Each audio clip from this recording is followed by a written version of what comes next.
안녕하세요. 결혼 생활 4년 만에 이혼을 결심한 30대 여성입니다. 어디다 얘기할 곳이 마땅치 않아서 이렇게 글을 쓰게 되었습니다. 망신스러운 이야기라서 주변엔 차마 못하겠고, 그렇다고 친정 부모님께 하자니 걱정하실 게 뻔해서 못하겠더라고요. 하지만 그저 끙끙 혼자 앓자니 이러다간 정신이 어떻게 돼버릴 것 같아서요. 정말이지 결혼 전에는 이런 사람일 줄은 생각도 못했는데 도대체 어디서부터 꼬여버린 건지 모르겠어요. 남편하고는 가게 사장하고 아르바이트생으로 만났습니다. 어디서부터 이야기를 해야 하나 싶은데 제가 대학을 안 나왔어요.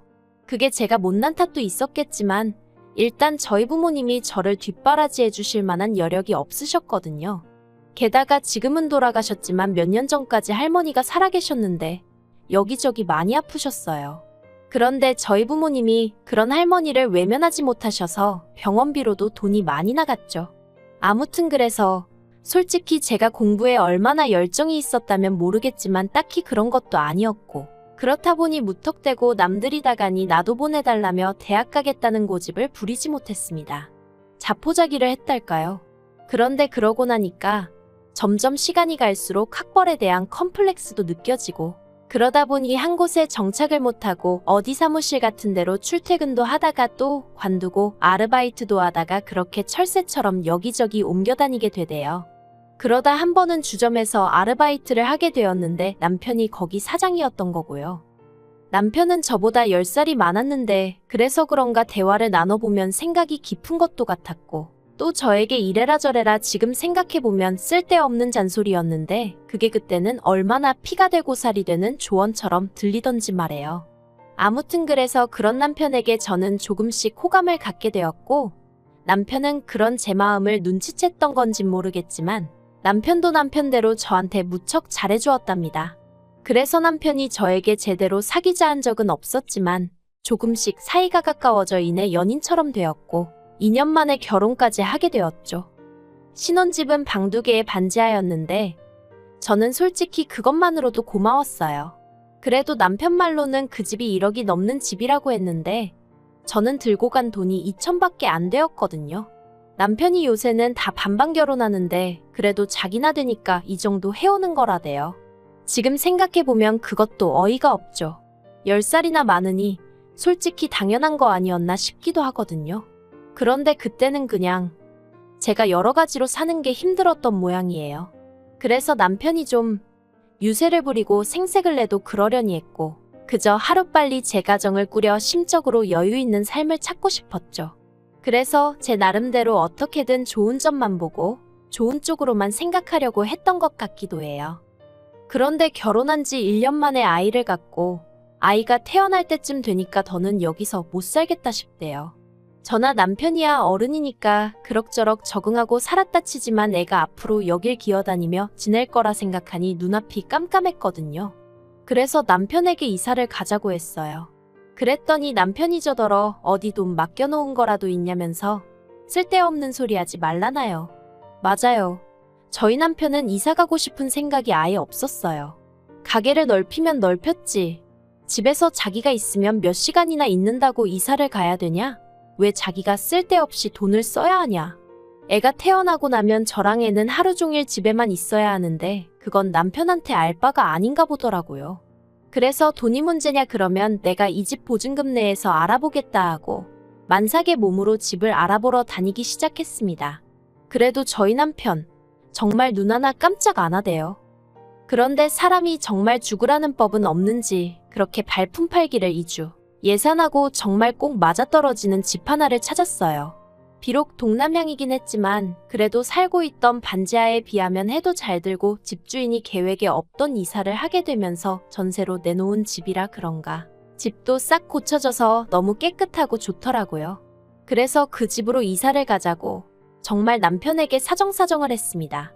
솔직히 거의 빌다시피 한 것 같아요. 당신은 아무것도 신경 쓰지 않아도 된다. 처음부터 끝까지 내가 다 하겠다 그렇게요. 그런데 계약 당일 부동산에서 남편이 어찌나 저를 망신을 줬는지 몰라요. 솔직히 지금도 제가 그때 뭘 얼마나 잘못했고 무슨 실수를 했던 건지 모르겠지만 남편이 집주인이랑 중개인이 있는데도 만삭인 저에게 얼마나 윽박지르던지 제가 그냥 무조건 미안하다고 남편에게 사과하고 남편을 달래고 그랬어요.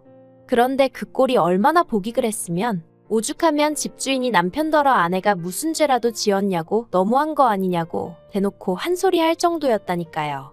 그래도 오로지 태어날 아이를 좀 더 좋은 환경에서 키워보겠다는 욕심 하나로 제 자존심을 접었습니다.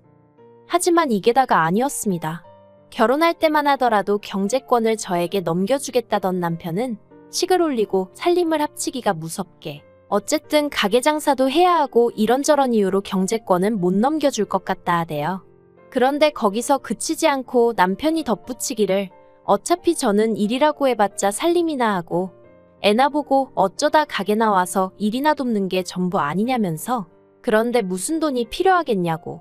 그러니까 앞으로 한 달 생활비로 50만 원에 그래도 생각해준다는 식으로 제 용돈으로 20만 원을 주겠다더군요.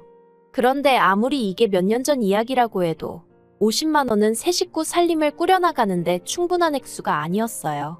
그래서 남편에게 50만 원은 부족할 것 같다고 조심스레 이야기를 꺼냈었는데 남편이 저더러 해보지도 않고 벌써부터 돈 쓸 궁리나 하냐면서 저를 무슨 사치스러운 사람 마냥 취급을 하더라니까요. 그래서 울며 겨자 먹기로 어쩔 수 없이 50만 원으로 살림을 시작했는데 아니나 다를까 턱없이 부족했어요. 그러니 제 용돈이랍시고 준 20만 원도 대부분 결국 생활비로 써야만 했죠. 그리고 이런 생활이 계속되던 와중에 정말 우연히 고등학교 때 친구랑 마주쳤습니다. 아주 친한 건 아니었어도 서로 불편한 감정 없이 지내던 친구였는데 마트에서 절 보곤 한눈에 알아봤다며 반가운 체를 하더라고요. 그런데 전 그때 정말 초라한 상황이었거든요. 소세지 한 봉지를 사면서도 남편한테 물어보고 사야 했을 만큼요. 그래서 친구랑 마주친 그 상황이 그렇게 달갑지만은 않대요. 하지만 친구는 그런 제 마음을 아는지 모르는지 저더러 커피 한잔 하자더니 묻지도 않았는데 그간 자기가 지내온 이야기를 하더라고요. 그런데 그게 왜 그렇게 듣기 싫으면서도 부럽던지요. 아무튼 그렇게 서로 연락처를 교환하고 집에 오는데 왜인지 닭똥 같은 눈물이 줄줄 나더라니까요.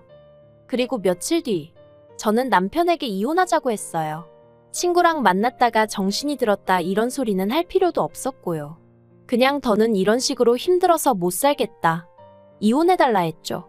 그런데 남편이 너무 쉽게 그래 네가 못 살겠다는데 별 수 있냐? 헤어지자 그러대요.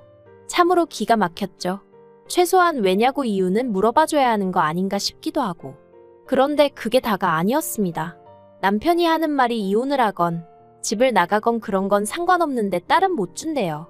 딸은 자기가 키울 거라면서 저더러 네가 집이 있냐 직장이 있냐 가진 건 쥐뿔도 없는 주제에 애를 욕심을 내냐 네가 진짜 엄마 맞냐 막말을 퍼붓더라고요. 그런데 정말 속상했던 건 뭐 하나 제대로 반박할 수 없는 제 현실이었습니다. 저는 집도 없고 직장도 없고 남편 말대로 가진 건 쥐뿔도 없었으니까요. 그래서 결국 이혼 이야기는 유야무야 없던 게 되어버렸고 이후로 남편은 전보다 더 함부로 저를 대하기 시작했습니다. 그나마 몇 푼 주던 용돈인지 뭔지도 자기가 그걸 왜 줘야 하냐며 끊어버리더니 이후론 정말 제가 티셔츠 한 장, 머리끈 하나 사는 꼴을 못 보더라고요. 매일같이 자기는 가게에 나가서 죽어라 일만 하는데 저는 집에서 애재롱 떠는 거나 보는 주제에 이딴 걸 사나르고 싶냐며 어찌나 사람 기를 죽이던지 말해요. 정말 지금 생각해도 치사하고 서러운 날들이었죠. 그런데 그 무렵 그때 연락처를 주고받았던 친구에게 연락이 왔어요. 그리곤 친구가 헤어질 때 제 텅 빈 눈빛이 잊혀지지가 않더라며 혹시 자기가 뭐라도 도와줄 수 있으면 도와주고 싶다는데 너무 오랜만에 그런 이야기를 들어서 그런가 또다시 눈물이 왈칵 쏟아지대요. 그래서 제가 일자리가 필요하다고 했어요. 그랬더니 친구가 마침 잘 되었다며 저더러 자기 식당에 나와서 일 좀 도와줄 수 있겠냐는 거예요. 그래서 더는 묻지도 따지지도 않고 그러겠다 했죠. 그리고 바로 3일 뒤 출근을 시작했는데 알고 보니 친구가 운영하는 식당은 언론에도 몇 번이나 소개되었을 만큼 소문난 맛집이었습니다. 그리고 친구는 저에게 그냥 설거지나 재료 손질만 시키는 게 아니라 가게 운영 전반에 걸친 모든 걸 알려주려고 하더라고요. 그땐 그 이유를 몰랐지만 어쨌든 저는 모든 게 즐거웠어요. 남편 주점에서는 그렇게 몇 년을 일했는데도 걸핏하면 싫은 소리를 듣기가 일쑤였는데 친구네 식당은 달랐거든요. 한편 남편은 그렇게 툭하면 저더러 돈도 안 벌어오는 게 쥐뿔도 없는 게라며 무시를 해대놓고 막상 제가 친구 식당에서 돈을 벌어오니 그건 또 그거대로 마음에 안 든다는 식이 돼요. 애엄마가 돼서는 애는 안중에도 없고 돈 몇 푼 벌자고 그러고 다니는 게 정상이냐면서 말이죠. 그런데 사람이 그래도 주머니에 돈 몇 푼 들어오니까 나름대로 기가 살더라고요. 친구 식당이 무슨 숙박시설은 아니지만 막말로 남편하고 싸우다 쫓겨나면 전에는 친정엔 차마 못 가겠고 그러니 어디도 갈 곳이 없는 거나 마찬가지였거든요. 그런데 이젠 친구 식당에라도 가 있으면 된다 하는 생각도 들고 그러니까 저도 전처럼 기가 죽지는 않더라고요.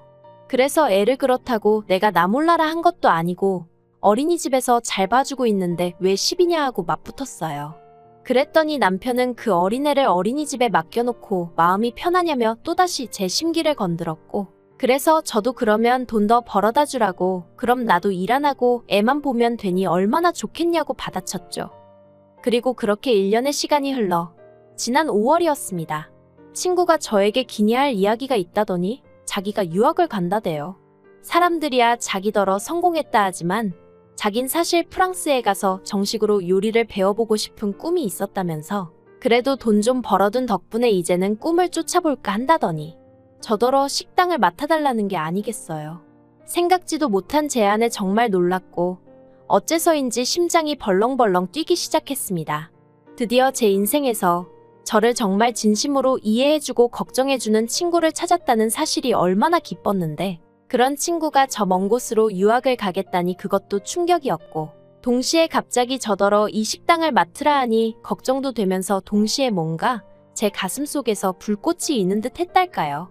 친구는 이 식당이 이래봬도 보증금도 많이 묶여있다면서 그 보증금은 자기한테 천천히 갚아줘야 한다고 그리고 월세도 이제 제 힘으로 장사해서 내야 하는 거라고 하더니 이거 공짜로 주는 거 아냐 너한테 강제로 넘기는 거야 하는데 솔직히 친구 속마음이 어떤 건지 눈치챘기에 저는 또다시 눈물을 흘릴 수밖에 없었네요. 그런데 한편 그 무렵 남편 가게는 하향세를 타고 있었어요. 솔직히 저랑 같이 일할 때도 장사가 얼마나 잘 되던 곳은 아니었는데 그래도 그때는 나름대로 흔치 않은 컨셉 덕분에 손님이 끊이진 않았거든요. 하지만 다른 곳들은 계속해서 변화를 추구하는 반면 남편은 그런 데는 관심이 없고 오로지 눈 가리고 아웅식으로 손님들한테 1, 2천 원이라도 더 받아대는데 혈안이 되어 있었으니 솔직히 안 망하고 버티고 있는 게 용하다 싶었는데 아니나 다를까 올해 들어서 하락세가 점점 더 심해지더니 권리금은 고사하고 폐업하는데도 돈이 드는데 그 돈이나 건지고 정리하겠나 싶을 정도로 고꾸라지대요.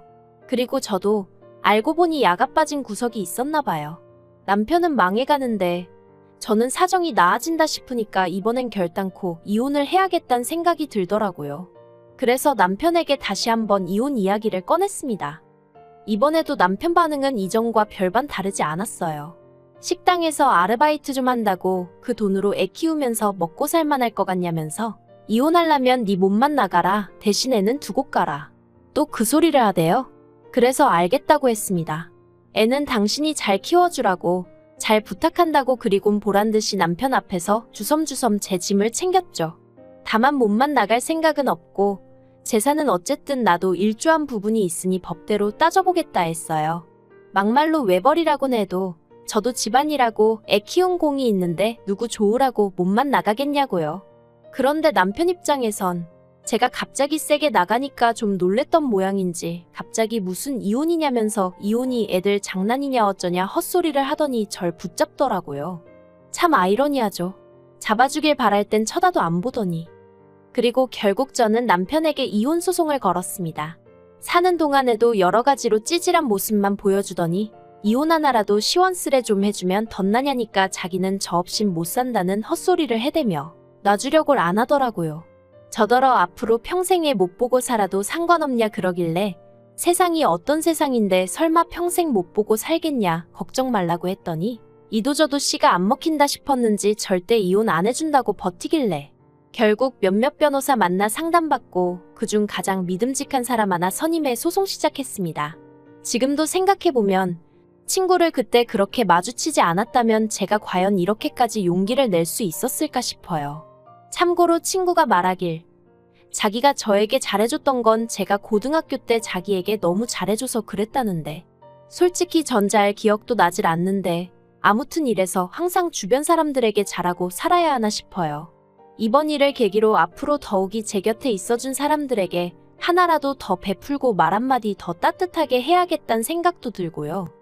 이혼이란 게 사실 남편 말처럼 애들 장난도 아니고 이 일로 우리 애도 결국 상처를 받게 되겠지만 그래도 이번 기회로 저도 좀 더 당당한 제 자신을 되찾고 싶고 아이에게도 닮고 싶은 엄마가 되어주고 싶습니다. 시간은 좀 걸리겠지만 그래도 노력해보려고요. 더는 다른 사람이 저를 쥐고 흔들게끔 자포자기하지 않을 거예요.